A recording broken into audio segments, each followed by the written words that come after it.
નમસ્કાર દર્શક મિત્રો, હું જપન શાહ, કાનમ એક્સપ્રેસ ન્યૂઝમાં આપનું સ્વાગત છે. જોઈએ આજના મુખ્ય અને મહત્વના સમાચાર. ભરૂચ જિલ્લાના જંબુસર તાલુકાનો આઝાદી મહાપર્વ માલપુર ગામે આન બાન અને શાન સાથે ઉજવાયું. વિસ્તારના પ્રાંત અધિકારી સુપ્રિયા ગાંગુલીના કરમકમલો દ્વારા કાવી પોલીસ સ્ટેશનના પોલીસ જવાનો દ્વારા ગાર્ડ ઓફ ઓનર આપી તાલુકાના દરિયા કિનારાના છેવાડાના ગામ માલપુરમાં મા ભારતીને સલામી આપી ધ્વજારોહણ કરવામાં આવ્યું. પ્રાંત અધિકારીએ પોતાના પ્રાસંગિક ઉદ્બોધનમાં દેશને આઝાદી અપાવનાર સ્વાતંત્ર્ય વીરો, નારી શક્તિનું ઉદાહરણ વીરાંગના લક્ષ્મીબાઈ, મંગલ પાંડે, શહીદ ભગતસિંહ જેવા શહીદોને યાદ કરી સ્વચ્છતાના આગ્રહી મહાત્મા ગાંધી બાપુને યાદ કરી 80મું સ્વાતંત્ર્ય પર્વ આઝાદ ભારતની હાલની સ્થિતિ વર્ણવી.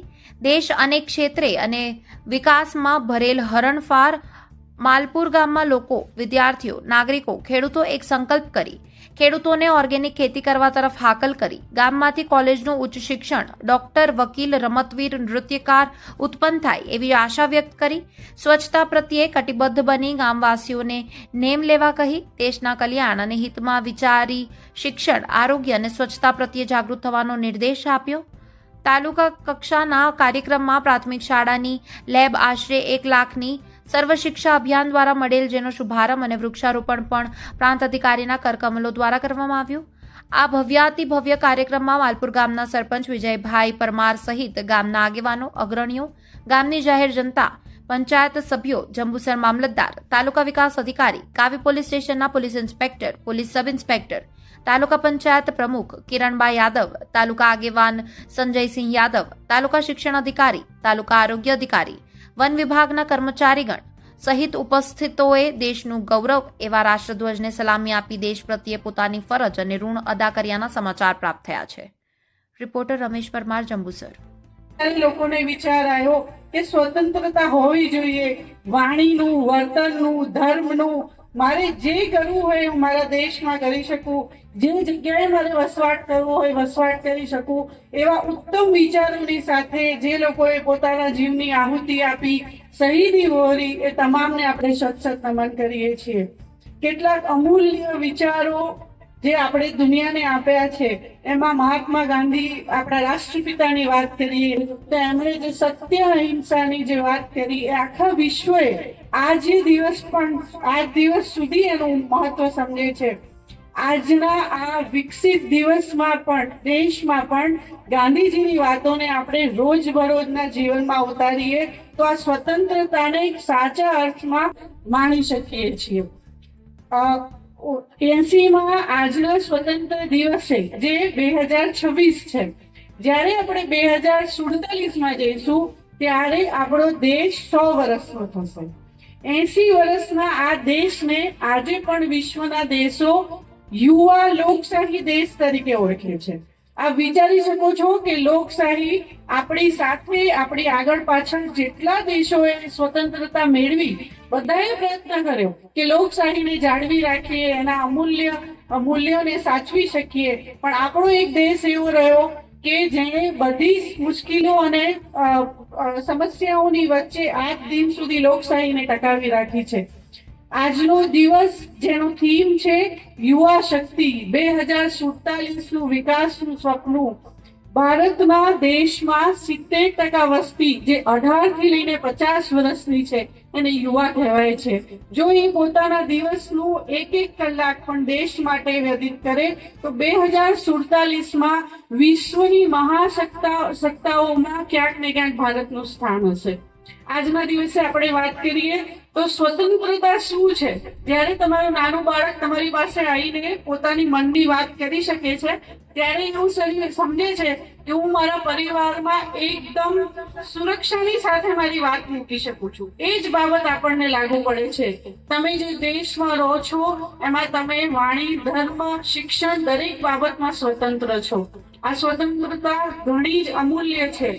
તમે આજુબાજુના દેશોમાં નજર નાખશો તો એ દેશો પોતાની આંતરિક અને બાહ્ય સમસ્યાઓથી એટલી બધી પીડાઈ રહી છે કે સ્વતંત્રતા શું છે, જો તમે ત્યાંના કોઈ વૃદ્ધને, સ્ત્રીને, બાળકોને પૂછો તો તમને ખ્યાલ આવે કે સ્વતંત્રતા કોને કહેવાય. આપણા નજીકના દેશોને આપણે ધ્યાનથી જોઈએ. અત્યારે જે વિશ્વની પરિસ્થિતિ છે અને જે યુદ્ધો ચાલી રહ્યા છે, તેમાં તમને સમજાશે કે ભારત કેટલું અમૂલ્ય સ્થાન ધરાવે છે. દુનિયાના વિશ્વના કોઈ પણ છેડામાં રહીએ પણ મારું ઘર એ સૌથી ઉત્તમ. તમે જ્યારે એક દિવસ માટે, એક મહિના માટે કે રજાઓ લઈને ભારત પાછા ફરો છો ત્યારે તમને એવું ફીલ થાય છે કે હા, આખા વિશ્વમાં જો સૌથી ઉત્તમ ધરતી કોઈ હોય તો એ મારી માતૃભૂમિ છે. માતૃભૂમિને જનની જન્મસ્ય દેવસ્ય કહેવાય છે. એટલે જન્મ આપનાર માતા અને જે ધરતી તમારું પાલન પોષણ સિંચન કરે છે એનાથી ઉત્તમ કઈ ના હોઈ શકે. એટલે જીવનનો દરેક ક્ષણ, દરેક કાર્ય, દરેક વિચાર, દરેક વર્તન દેશ પ્રથમ એવી ભાવના સાથે હોવું જોઈએ.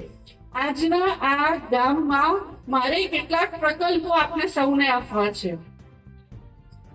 સૌથી પહેલા શરૂઆત કરીએ કે ગામમાં જેટલા ખેડૂતો છે એમાંથી આવનારા 1 વર્ષમાં ઓછામાં ઓછા 5 ખેડૂતો એવો સંકલ્પ કરે આજના દિવસે કે અમે ઓર્ગેનિક ખેતી તરફ જઈશું.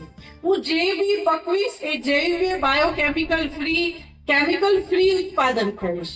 વિશ્વમાં અનાજની કિંમત તો બહુ છે, જે ભૂખ્યા હોય એને ખોરાકની કિંમત સમજાય, પણ ઉત્તમ ખોરાક મને અને મારા દેશને મળવો જોઈએ. એના માટે તમારે જૈવિક ખેતી તરફ વધવું પડશે. આ જ ગામના જેટલા યુવાઓ છે એમાંથી દરેક ગામમાંથી એક શિક્ષક, એક સૈનિક, એક ડોક્ટર, એક સામાજિક કાર્યકર, એક ઉત્તમ ચિત્રકાર, એક ઉત્તમ ડાન્સર, જે નૃત્યમાં જેને એવોર્ડ મળે, સૌથી સારો ખેલાડી, સૌથી સારા અધિકારી જો દેશને આપી શકીએ તો આપણે દેશ માટે કંઈક કરીએ છીએ એવું કહી શકાય. યુવા શક્તિ, તમને ખ્યાલ હશે કે વિશ્વમાં જે ઇન્ટરનેટનો ભાવ છે, ડેટા ભારતમાં હજુ સુધી સૌથી સસ્તું ગણાય છે. આપ ઇન્ટરનેટ એટલી ફ્રીલી વાપરી રહ્યા છો. અત્યારે જેટલા લોકો મોબાઈલ વાપરી રહ્યા છે એને ખ્યાલ હશે કે આપ કલાકના કેટલા રૂપિયા આપી રહ્યા છો. જરા હિસાબ કરજો. વિશ્વનું સૌથી મોટું બજાર છે ભારત. વંદે માતરમ. ભારત માતા કી જય. ભરૂચ જિલ્લા જંબુસર તાલુકા પંચાયત પ્રમુખ હું કિરણબા સંજયસિંહ યાદવ સર્વે દેશવાસીઓને આઝાદીના પર્વની શુભકામનાઓ અને શુભેચ્છાઓ પાઠવું છું. આજ રોજ જંબુસર તાલુકાના માલપુર ગામે તાલુકા કક્ષાનો ધ્વજારોહણ પ્રસંગ યોજાયો, જેમાં વિસ્તારના પ્રાંત અધિકારી, મામલતદાર સાહેબ, ટીડીઓ સાહેબ ઉપસ્થિત રહ્યા અને પ્રાંત સાહેબ દ્વારા સલામી આપવામાં આવી. તેનાથી હર્ષનો અને આનંદની લાગણીનો અનુભવું છું અને જંબુસર તાલુકા પંચાયત પ્રમુખ તરીકે પણ હું ઉપસ્થિત રહેવાનો મને મોકો મળ્યો એ બદલ માલપુર ગામ અને જનતાનો આભાર વ્યક્ત કરી આનંદની લાગણી અનુભવી ફરી એકવાર આઝાદીના પર્વની શુભેચ્છાઓ પાઠવું છું. વંદે માતરમ. ભારત માતા કી